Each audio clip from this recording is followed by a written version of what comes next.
The hip-hop, footwear, and entertainment universe just suffered an 8-figure commercial detonation after 50 Cent went live and ruthlessly exposed Rick Ross, secretly begging for a life-saving G-Unit sneaker collaboration after his latest studio album catastrophically flopped nationwide.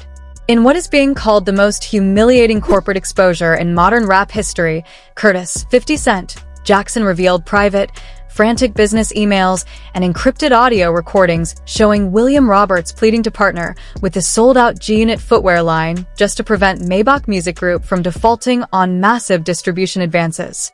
The spectacle of hip-hop's self-proclaimed billionaire boss desperately groveling to his bitterest rival of 15 years, begging for a co-branded sneaker silhouette to stay commercially relevant, has sent shockwaves across global retail and music industries. The illusion of MMG's independent luxury empire has been burned to the ground on live television, leaving Rick Ross in a state of absolute, panicking financial ruin. Stay locked in until the final second of this broadcast, because the leaked wholesale agreements, the furious corporate counterstrikes, and 50 Cent's incoming legal masterstroke prove that this footwear war has just crossed the point of no return. To truly understand how this unprecedented retail humiliation erupted, you have to look into the contrasting financial empires, retail histories, and 15 years of unyielding corporate warfare between Curtis, 50 Cent, Jackson, and Rick Ross. Back in 2003, 50 Cent revolutionized urban retail by partnering with Reebok to launch the iconic G-Unit sneaker line. It became one of the fastest-selling footwear partnerships in streetwear history, generating over $80 million in its initial run and cementing 50 Cent as a retail heavyweight capable of moving physical products at an unprecedented scale. Decades later, 50 Cent revived the G-Unit footwear brand independently, controlling the manufacturing, distribution, and digital storefronts. When the modern retro drop went live, it triggered a massive global frenzy, selling out entire production runs in minutes and generating tens of millions of dollars in pure direct-to-consumer profit. Meanwhile, Rick Ross built his entire persona around high-end luxury, exotic cars, and untouchable independent wealth. Through Maybach Music Group, Ross consistently projected the image of a billionaire boss who looked down on conventional brand deals, preferring private jet fleets and luxury lifestyle ventures. He routinely bragged on records that he commanded more liquidity and luxury market share than any of his peers, dismissing 50 Cent's business ventures as relics of the past. However, beneath the polished surface of MMG, the economic reality told a drastically different story. As physical music sales collapsed and streaming payouts tightened, MMG's core revenue streams suffered severe hits. Independent distribution partners reportedly tied major advance checks directly to chart milestones and merchandise conversions. When Rick Ross rolled out his latest studio album, the commercial results were disastrous. Industry tracking reports revealed that the project moved under 7,000 pure units in its first week, falling completely off the Billboard charts within 14 days. The catastrophic flop triggered financial clauses from corporate distributors, demanding immediate revenue recoupment or personal asset guarantees from Ross's parent company.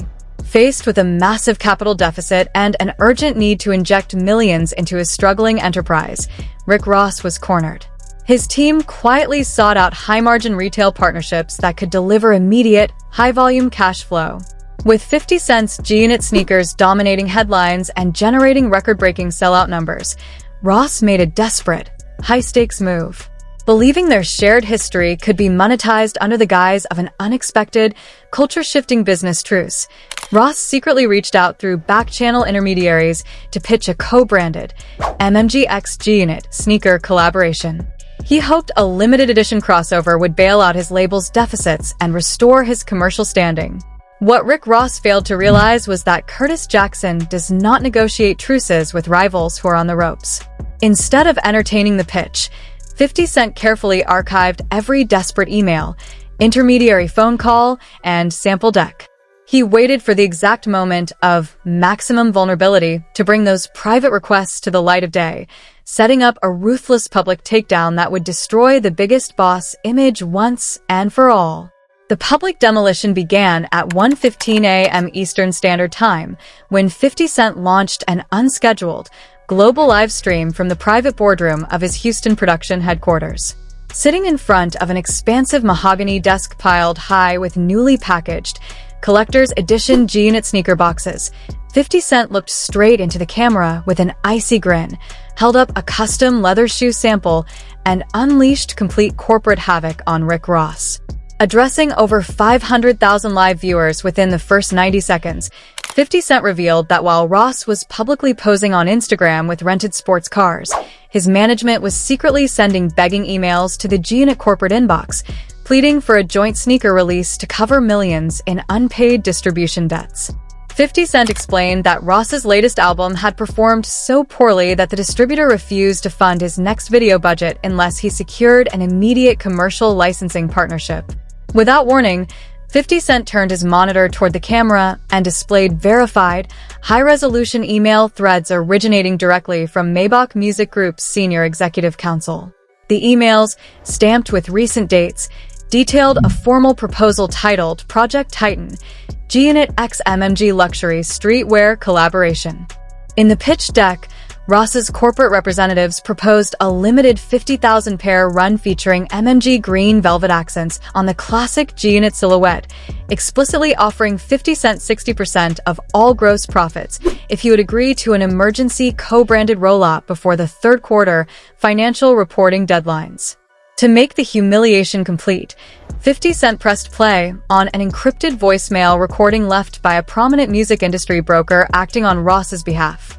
The audio echoed across the stream with painful clarity, featuring the intermediary practically pleading for 50 Cent to take the meeting. "Curtis, please hear me out. Ross is willing to fly to New York or Houston on his own dime.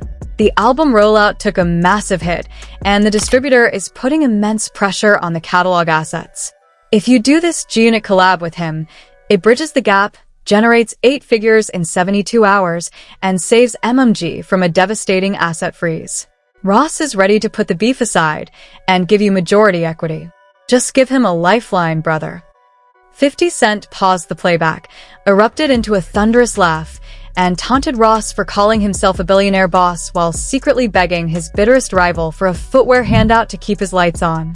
He announced on air that he would never put the G-Unit logo next to a failing brand, holding up a pair of scissors and theatrically cutting the proposed MMG prototype sample in half on live broadcast. The stream ended abruptly, sending social media into an uncontrolled spiral of shock and mockery. Then came the first devastating twist that escalated this corporate exposure into a dangerous financial emergency. Within 30 minutes of 50 Cent's stream ending, leaked internal financial memos from MMG's primary footwear distributor surfaced online. The documents revealed that Rick Ross had already pre-pledged the projected earnings from the theoretical G-Unit collaboration as collateral to secure a $5 million credit extension from private equity lenders. With 50 Cent publicly rejecting and destroying the pitch on live camera, the lenders immediately issued a formal default notice, demanding full repayment within 48 hours or face the liquidation of Ross's private asset portfolio. The leak was no longer just an embarrassing internet roast. It was an immediate, existential threat to Ross's entire business empire. By 3:45 a.m. Eastern Standard Time, the fallout from 50 Cent's live boardroom broadcast had triggered a massive digital meltdown across global entertainment hubs and retail forums. Hashtags like #OfficerRicky for kicks, #GinaRejectsRoss, and #BrokeBossExposed shot straight to the #1 trending spot worldwide, gathering over 140 million impressions within a 4-hour window. Sneakerhead communities, Wall Street retail commentators, and millions of hip-hop fans were fiercely dissecting the leaked pitch decks, analyzing the high-resolution email headers, and playing the agonizing intermediary voicemails on loop. At 4:30 a.m. Eastern Standard Time, an unhinged and visibly distressed Rick Ross went live on his personal social media from inside the private garage of his sprawling Atlanta estate. Pacing frantically in front of a row of parked exotic sports cars with a half-lit cigar shaking between his fingers, Ross launched an aggressive, high-decibel counterattack against Curtis Jackson. Curtis is a bitter, calculating psychopath who twists routine corporate licensing proposals into clown shows for internet clout. Maybach Music Group never begged for a dime. That was an exploratory multi-million-dollar footwear syndicate pitch submitted by third-party brand licensing consultants looking to bring two heritage urban brands together. 50 Cent is sitting on dead retro inventory trying to revive a 2003 nostalgia shoe, while the biggest boss is operating at an elite luxury level. We offered him a seat at an 8-figure table, and because his ego is forever bruised, he cuts up a sample shoe on a phone broadcast like a jealous teenager. MMG is fully funded, fully liquid, and we don't need G-Unit for a single dollar. Despite Ross's furious screaming and his attempt to dismiss the proposal as an ordinary corporate inquiry, the public immediately tore his narrative apart. Online investigative communities noted that the leaked email threads directly bore the digital signatures of Ross's personal business manager and longtime corporate attorney, completely disproving his claim that the pitch came from independent third-party brokers. Furthermore, viewers pointed out the unmistakable tremor in Ross's voice, noting that he failed to address the disastrous first-week sales of his latest album or explain why his executive team had offered 50 Cent an astonishing 60% majority cut of the proposed profits. Then came the second, jaw-dropping twist that turned this viral retail embarrassment into a full-scale corporate catastrophe. At 6:15 a.m. Eastern Standard Time, a confidential corporate audit report from an elite New York commercial investment firm was leaked across major financial and entertainment blogs. The audited records revealed that Rick Ross's parent holding company had not only pitched the sneaker collaboration to 50 Cent, but had also approached 3 major international athletic apparel conglomerates, including luxury European footwear manufacturers, offering to sell off 49% of Maybach Music Group's master catalog rights as a guarantee to back up their failed retail ventures. Even more catastrophic, the leaked documents included an emergency cease and desist letter from the executive board of the G-Unit Footwear Corporation. The filing revealed that prior to 50 Cent's live stream, Rick Ross's manufacturing partners in Southeast Asia had already prefabricated 10,000 counterfeit test pairs of the proposed MMGX G-Unit prototype without Curtis Jackson's authorization or trademark licensing agreements, in a desperate gamble to force 50 Cent's hand at the negotiating table. 50 Cent immediately capitalized on the explosive reveal, returning to social media at 7 a.m. Eastern Standard Time with a certified copy of a federal trademark infringement lawsuit against William Roberts, accompanied by a mocking video caption. The boss got caught manufacturing bootleg G-Units in a back alley warehouse because his album flopped and the banks are repossessing his assets. Federal marshals are seizing the shipping containers at the port this morning. Keep lying on Instagram, William. Your whole fake empire is about to get liquidated. The realization struck the entertainment world with brutal clarity. Rick Ross wasn't just facing public mockery. He was now trapped in a multi-million-dollar federal trademark lawsuit and facing the total financial collapse of his corporate holdings. The exposure of the alleged G-Unit sneaker proposal and the seizure of bootleg prototypes detonated an unprecedented digital firestorm across global social media, retail forums, and hip-hop culture.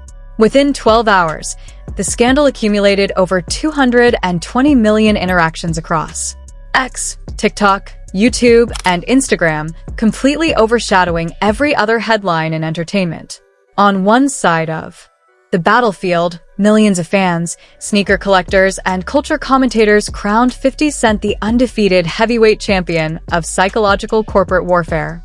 At kickvault_official, 50 Cent cutting up the prototype MMG sample on live video is the most legendary disrespect in sneaker history. Ross spent 15 years rapping about owning luxury car fleets and private jets, only to get exposed begging 50 for a retro sneaker deal to save his label from bankruptcy. You cannot recover from this. At gunit_empire99, Curtis didn't just reject him, he exposed the whole illusion. Rick Ross was out here flexing on Instagram while his managers were privately crying in 50's DMs, offering 60% of the profits. The biggest boss is officially the biggest bust. At Wall Street_hustle, If those leaked financial audits are real and MMG pre-pledged non-existent sneaker revenue to secure loans, Rick Ross is facing total corporate liquidation. 50 Cent didn't just hurt his feelings. He may have just bankrupted his entire corporate holding company on live TV. However, an equally passionate faction of Miami loyalists, hip-hop purists, and veteran industry insiders rushed to Rick Ross's defense, fiercely attacking 50 Cent for being an overly vindictive bully who sabotages legitimate business deals for personal entertainment. At Miami_G_loyalist, Curtis is a miserable billionaire who hates seeing anyone else in the culture win. Exploring a footwear collaboration is basic business strategy, not begging. 50 Cent took a routine corporate pitch deck and turned it into internet drama because his own music career is dead. At Southern_Rap_Heritage, why does 50 always have to take business? So personal? Turning down a deal is fine, but suing for trademark infringement and getting federal marshals involved over sample shoes is straight-up corporate sabotage. Ross built an empire from the dirt and deserves respect. At Culture Over Capital, this isn't even funny anymore. 50 Cent is actively trying to destroy another Black-owned enterprise just to feed his internet ego. The hip-hop community should be building each other up, not celebrating when a legend faces financial turbulence. The controversy instantly dominated mainstream urban radio and top-tier commentary platforms. On The Breakfast Club, Charlemagne the God and DJ Envy hosted an explosive emergency panel featuring corporate retail lawyers and sneaker executives, passionately debating whether an artist's luxury brand can survive after being publicly rejected by their fiercest rival. Over on the Joe Budden podcast, hosts spent 2 hours analyzing the leaked pitch decks, declaring that the power balance between 50 Cent and Rick Ross had shifted into a permanent, humiliating defeat for Maybach Music Group. Meanwhile, major footwear news outlets like Complex Sneakers and Sneaker Freaker published in-depth investigative reports tracking the alleged unauthorized manufacturing overseas, warning that the federal trademark lawsuits could freeze MMG's merchandise distribution worldwide. Memes depicting Rick Ross standing in a shoe store begging for a discount or wearing cut-up sneakers went massively viral on TikTok, generating over 75 million views in a single afternoon. The entire entertainment landscape remains completely fractured, torn between morbid fascination at 50 Cent's ruthless corporate takedown and utter disbelief at how quickly the biggest luxury boss in rap has been pushed to the edge of financial collapse. Just when the entertainment world believed this corporate bloodbath had reached its absolute legal and emotional peak, a final, earth-shattering twist detonated from inside a high-security corporate boardroom in Manhattan that threatens to permanently dismantle Rick Ross's entire music catalog and real estate empire. At 9:30 a.m. Eastern Standard Time, emergency financial filings surfaced from the New York State Supreme Court Commercial Division.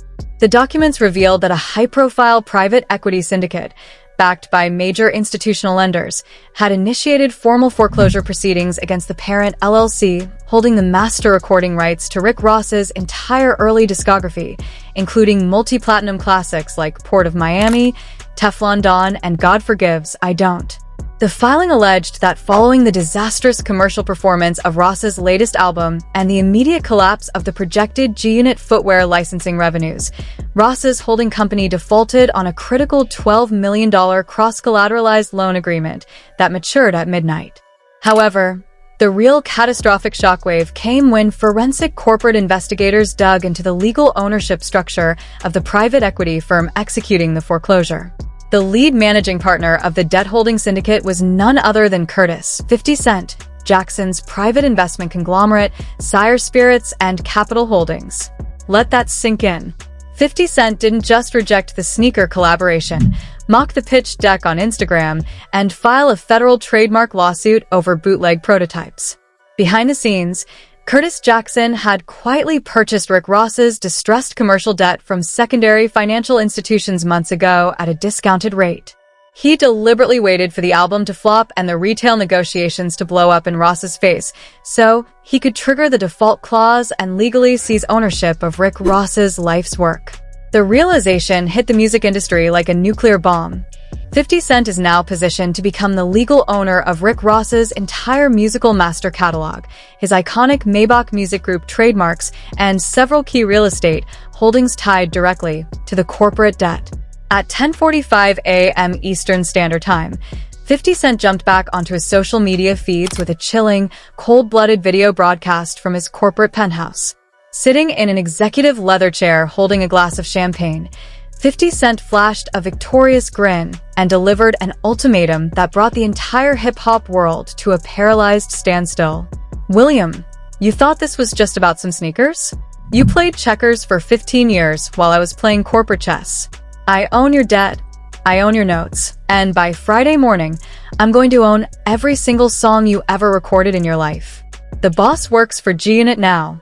You got 72 hours to come up with $12 million in cash, or I'm putting your entire discography on. Clearance sale right next to the G-Unit sneakers. The clock is ticking, officer. Welcome to the end of the line." Accompanying the post was a live, ticking 72-hour digital countdown clock labeled MMG_foreclosure_final_notice. PDF. The entire hip-hop community is now standing on the edge of an unprecedented historical event. If Rick Ross cannot secure $12 million in liquid capital before that countdown hits zero, his fiercest rival of 15 years will literally own his voice, his legacy, and his entire musical history. Will Rick Ross find a last-minute billionaire backer to buy out his debt and save his legacy from the clutches of 50 Cent? Or is the hip-hop world about to witness the most humiliating corporate takeover in modern history, with 50 Cent officially owning the Maybach Music Group catalog? The countdown is running out of time, the corporate traps have snapped shut, and the next 72 hours will decide if the biggest boss survives or loses everything forever. This has been without a doubt the most savage, high-stakes corporate humiliation we have ever witnessed in hip-hop history. Now I want to hear directly from you down in the comments. Did 50 Cent pull off the ultimate checkmate masterclass by buying up Rick Ross's commercial debt? Or did he go too far by turning private business negotiations into a public spectacle? Do you believe Rick Ross's team really pre-manufactured bootleg G-Unit prototypes out of pure desperation? Or was this whole pitch an innocent exploratory partnership blown way out of proportion? What do you think happens when that 72-hour countdown timer hits zero? Will Rick Ross find a way to pay off the $12 million? Or is 50 Cent about to become the official owner of Maybach Music Group? Drop your wildest predictions, corporate theories, and unfiltered reactions in the comments section down below right now. I am going to be pinned in the comments reading and replying to the craziest breakdowns all day long. If your mind was completely blown by this emergency deep dive, smash that like button immediately. It helps the algorithm push this crazy story to hip-hop and sneaker fans all across the globe. And if you haven't already, make sure to hit that subscribe button and turn on the notification bell right now. We are tracking this high-stakes corporate standoff live as it unfolds across New York, Atlanta, and Miami, and the exact second that foreclosure deadline expires, or the moment Rick Ross files his emergency federal counterstrike. We will be dropping an exclusive, emergency follow-up video you cannot afford to miss. Thank you for watching, stay locked in, and I will see you in the very next video.